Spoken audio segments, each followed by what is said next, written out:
আচ্ছা ধরে নেন রাধানগর থেকে কেউ আপনার বাস দিয়ে যাওয়ার ইচ্ছা, সবার জন্য উন্মুক্ত না ধরে নেন উদাহরণ এক্সাম্পল, সে কিন্তু আর উল্টা আশরাফাদ আসবে না। আসসালামু আলাইকুম দর্শকবৃন্দ, বরাবরের মতো আবারও চলে আসলাম সে প্রিয় ব্রাহ্মণবাড়িয়া 6 আসনের বাঞ্ছারামপুর সলিমাবাদ ইউনিয়নের আশরাফাদ গ্রামের কৃতি সন্তান এক বড় বাইকে নিয়ে। আপনারা অবশ্যই বুঝতে পারছেন আমার ব্যাকগ্রাউন্ডে যে একটি বাস দেখছেন, কোস্টার বাস, এটা নিয়ে সম্প্রতি ফেসবুক যোগাযোগ মাধ্যমে ভাইরালি বটে বলা যায়। আমার সাথে আমার হাতের ডান পাশে দাঁড়িয়ে আছেন আমাদের সলিমাবাদের কৃতি সন্তান, বিশিষ্ট ব্যবসায়িক, বিশিষ্ট সমাজসেবক, রাজনীতিবিদ এবং human rights society chairman in Bangladesh. এই ভাই মানবাধিকার সংস্থার চেয়ারম্যান বাংলাদেশের। বাঞ্ছারামপুরের মানুষের অগ্রযাত্রায় ঢাকা টু বাঞ্ছারামপুর, বাঞ্ছারামপুর টু ঢাকায় বাসের চাকা নামিয়েছেন আমাদের শাহিন শিকদার ভাই, যিনি রাজনীতিবিদ, সমাজসেবক, সমাজ প্রতিনিধি। আপনার আমার পাশে দাঁড়িয়েছেন, উদ্যোক্তা বললে ভুল হবে না, কারণ আমাদের বাঞ্ছারামপুরে এই অগ্রযাত্রা অটুট থাকুক শাহিনবার কাছে, এতটুকু প্রত্যাশা শুধু আমার নয়, এই এলাকাবাসীর। এই বাঞ্ছারামপুর থানার নানান জায়গায় যাওয়া আসা করা হয়, আমরা যেন এই যাওয়া আসার ক্ষেত্রে সার্বিক থেকে শুরু করে A to Z সর্বক্ষেত্রে শাহিনবার কাছে সবসময় প্রত্যাশা রাখতে পারি বড়সড়। মানবিক, পরামর্শমূলক, সতর্কতামূলক, সহযোগিতামূলক কথাবার্তা নিয়ে সবসময় আমি আপনাদের মাঝে চলে আসি। সবাই অবশ্যই শেয়ার করে দিবেন। আজকে যে বিষয়টি হলো বাঞ্ছারামপুর থেকে ঢাকার উদ্দেশ্যে রওনা দিবে, উদ্বোধনী অনুষ্ঠান হিসাবে আপনাদের পাশে চলে আসলাম। দর্শকবৃন্দ সবাই অবশ্যই শেয়ার করে দিবেন। আমি এখন কাঙ্ক্ষিত সেই ব্যক্তির কাছে যাব। আজকের যে উদ্দেশ্য, মূল ধারাবাহিকতা আপনাদের কাছে তুলে ধরবো। কাছে আসো। আসসালামু আলাইকুম শাহিন ভাই, কেমন আছেন? ভালো। জয়েন্ট সেক্রেটারি ছিলাম 96 সনে, এবং মহাখালী বাস মালিক, মহাখালী টার্মিনাল আপনি জানবেন যে শৌখিন পরিবহন, সেই শৌখিন পরিবহনের প্রতিষ্ঠাতা মালিক আমি। টাঙ্গাইল বাস স্ট্যান্ড থেকে ময়মনসিংহ পর্যন্ত যে শৌখিন পরিবহন এখনো চালু আছে, সেটার প্রতিষ্ঠাতা মালিক আমি। মহাখালী বাস টার্মিনাল থেকে, বাস মালিক সমিতি থেকে Tangail bus station, Tangail road, Mymensingh রোডে যত গাড়ি অ্যাক্সিডেন্ট হইতো, সব থানা পুলিশ যত ঝামেলা ছিল, সব সমাধান আমি করতাম। সেই অভিজ্ঞতার আলোকে আমি আজকে চেষ্টা করছি যে আবার বাঞ্ছারামপুরে যেন, বাঞ্ছারামপুর আশেপাশের নবীনগর সহ এই আমাদের যে মুরাদনগর কয়েকটা থানার যেন আমাদের মাধ্যমে এখানে উপকৃত হয়। গাড়ি পর্যায়ক্রমে আরো আসতে থাকবে, এখানে নামবে, এবং সেটা এলাকার জন্য সুবিধার জন্য আমি করতেছি এটা। সকলকে ধন্যবাদ। কথা বলছিলাম বাঞ্ছারামপুর টু ঢাকা, ঢাকা টু বাঞ্ছারামপুর যিনি চালু করেছেন বাসের চাকা, আমাদের শ্রদ্ধেয় শাহিন শিকদার ভাই। উনি ওনার পরিচয় দিয়েছেন। ওনার পরিচয়ের মধ্যে আমরা জানতে পারলাম এই বাঞ্ছারামপুরের রাস্তাঘাট, আপনার আমার মনের যে রশ্মি রয়েছে, সম্পর্কের যে রশ্মি, সেই রশ্মি তিনি আরো মজবুত করে তৈরি করতে চান, যাতে কোনো ঝড় বাতাসে বাধা বিভ্রান্ত না হতে হয়। কয়েকটি বাস দিয়ে শুরু করছেন আপনার অগ্রযাত্রা? আমাদের স্টকে 12টি গাড়ি আছে। আচ্ছা, 12টির মধ্যে প্রাথমিক পর্যায়ে আমরা আপাতত এই রোডে 2টা করছি, এটা ওয়ান টেস্টে চলছে পর্যায়ে। হ্যাঁ, এখন 2টা গাড়ি। আচ্ছা, নতুন বাজারে আছে একটা গাড়ি, আর এখন এই যে এখানে একটা গাড়ি স্ট্যান্ড বাই থাকতেছে। একটু কষ্ট করে সময়টা বলে দিতেন।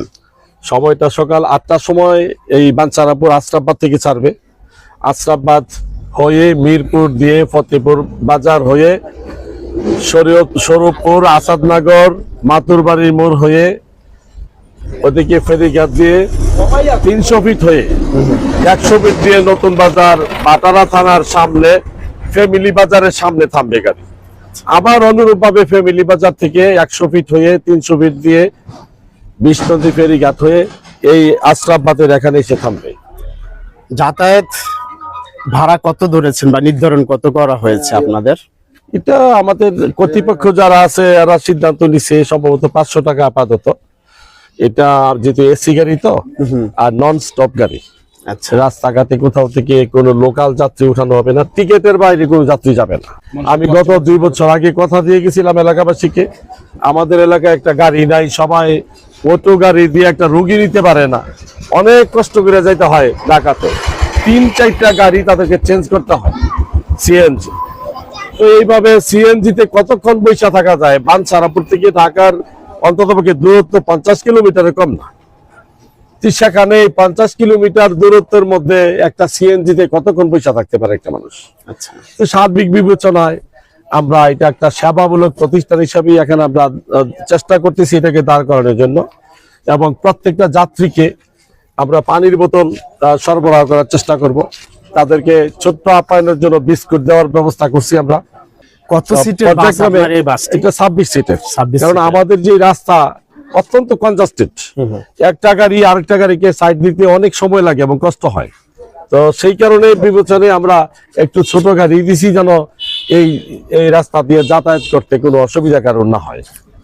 বিশেষ করে প্রতিবন্ধীদের জন্য কোনো ব্যবস্থা আছে? অনেক বাসের যে গণযানবাহনে কিন্তু দেখা যায়, বোঝা যায় লিখিত থাকে এখানে প্রতিবন্ধীদের স্থান বা বসার স্থান।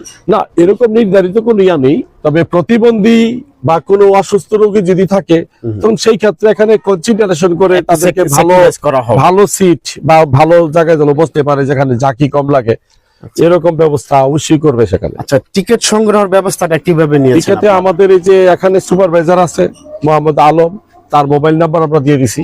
ঢাকাতে সুপারভাইজার আছে জহিরুল ইসলাম, ওই জহিরুল ইসলামের মোবাইল নাম্বার, হোয়াটসঅ্যাপ নাম্বার, সব নাম্বার সেখানে দেওয়া আছে। সবকিছুতেই টিকেটের মধ্যেও নাম্বার দেওয়া আছে, ভিজিটিং কার্ড আমরা প্রত্যেকে দিয়ে দিব আমরা ইয়াতে গাড়িতে আসার পরে। এইভাবে টিকিট সংগ্রহ করতে পারবে, মোবাইলের মাধ্যমে টিকিট সংগ্রহ করতে পারবে। টিকিট কাউন্টার কি এককভাবে না একাধিকভাবে থাকবে? একাধিক বলতে ধরেন আপনার টিকিট কাউন্টার থাকবে এখানে একটা, আরেকটা থাকবে ঢাকাতে, আর কোনো কাউন্টার এই মুহূর্তে নাই। ইচ্ছা আছে কি? না, পরবর্তীতে এটার তো শেষ নেই। আচ্ছা আচ্ছা, আমরা এখানে যাত্রীদের সেবার জন্য যাত্রীদের যে কোনো পরামর্শ আমরা সেই অনুযায়ী আমরা সেটা ব্যবস্থা করবো। আচ্ছা, আমাদের ধরেন- এই আশরাফাবাদ এই এলাকার সময় হচ্ছে এই যে মোহাম্মদ আলম মিয়া। হ্যাঁ হ্যাঁ, কথা হয়েছে। আচ্ছা, ধরে নেন রাধানগর থেকে কেউ আপনার বাস দিয়ে যাওয়ার ইচ্ছা, সবার জন্য উন্মুক্ত। না ধরে নেন উদাহরণ এক্সাম্পল, সে কিন্তু আর উল্টা আশরাফাবাদ আসবে না, জি। সে চেষ্টা করবে ফেরিঘাট চলে যাই, হ্যাঁ, ফেরিঘাট থেকে আমার বাসটা ধরা সহজ হবে, তার ক্ষেত্রে ভাড়াটা কি একই প্রযোজ্য হবে না অন্য? ভাড়া এখানে আসলে ভাড়ার ক্ষেত্রে কোনো কনসিডার নাই, কোনো সুযোগ নাই, এই কারণে যে আমরা আমাদের ভাড়া বাড়বেও না কমবেও না। যখন দেখা যাবে যে আমার যাত্রী 5 জন হয়েছে, এই 5 জন নিয়ে ঢাকাতে যেতে হবে, সেই 5 জন নিয়ে চলে যাবে ঢাকাতে। এখানে সেই 5 জন যাত্রী যে এমন না যে 500 টাকার বেশি 1000 টাকা করে দিবে, কখনোই না। যে নির্ধারিত ভাড়া আছে সেই ভাড়াই তাকে দিতে হবে। আচ্ছা, ভাড়াটা কি? এবং আপনি আরেকটা প্রশ্ন করছেন রাধানগর থেকে সে ফেরিঘাট থেকে উঠবে, সেই ক্ষেত্রে আমাদের সুপারভাইজারের নাম্বারে ফোন করে টিকিট কনফার্ম করবে। সে টিকিট কনফার্ম করার পরে সেই যাত্রী যেই কোনো জায়গা থেকে সে উঠতে পারবে। আমরা টিকিটের বাইরে কোনো যাত্রী আমরা কাউকে নিব না। আচ্ছা, টিকিট সহজ কথায় রিজার্ভ টিকিট যেটা, তাই পেমেন্ট করতে হবে। হ্যাঁ। হ্যাঁ, যা দাম সে যেখান থেকে যেখান থেকে উঠুক, তার সিট এখান থেকে খালি যাবে। হ্যাঁ, তাই তো? হ্যাঁ। আরেকটি প্রশ্ন শাহিন ভাই, আসলে বিরক্ত হচ্ছেন কিনা আমি জানি না, বাঞ্ছারামপুরে আপনাদের এই বাস ছাড়া নিয়ে বাসের যে উদ্যোক্তা হিসেবে আপনি সবার আগে এগিয়ে আসছেন, ধন্যবাদ সবার আগে আপনাকে। বিশেষ করে এই যে বাসের বাঞ্ছারামপুর পরিবহন স্পেলিংটাতে মনে হয় একটু মনে হয় না এটা সমস্যা, দুঃখজনক এটা নিয়ে বিষয়। একটু এটা আমরা সংশোধন করে দিবেন। আমরা সংশোধন করে ফেলছি। এটা ঢাকাতে যে গাড়িগুলো আছে সেখানে আমরা বাঞ্ছারামপুর এই স্পেলিংটা আমরা সংশোধন করে দিছি। এই গাড়িটা আবার যখন ঢাকা যাবে তখন যে সংশোধন হয়ে আবার এখানে আসবে ইনশাআল্লাহ। এটা ওই যারা প্রিন্ট করছে তারা ভুল করছে, আবার নতুন করে প্রিন্ট আমরা করাইছি। এটা করাই এই বাঞ্ছারামপুর শব্দটা এটা আমরা ক্লিয়ার করে ফেলছি। সংযুক্তের মধ্যে সমস্যা হয়েছে, চ আর ছ উচ্চারণটা বা সংযুক্তটা হবে ছ, ইও সংযুক্ত ছ, তাহলে বাঞ্ছারামপুর বানামটা অফিসিয়ালি হয়ে যায়। অবশ্যই সবাই ক্লিয়ার হয়ে গেছেন শাহিন ভাইয়ের কাছ থেকে, যিনি এই বাস পরিচালনার উদ্যোক্তা। আমরা চেষ্টা করব ওনার হাত ধরেই যেন এই বাস যাত্রা অগ্রযাত্রা অব্যাহত থাকে সব সময়। ভালো থাকবেন সবাই, আল্লাহ হাফেজ।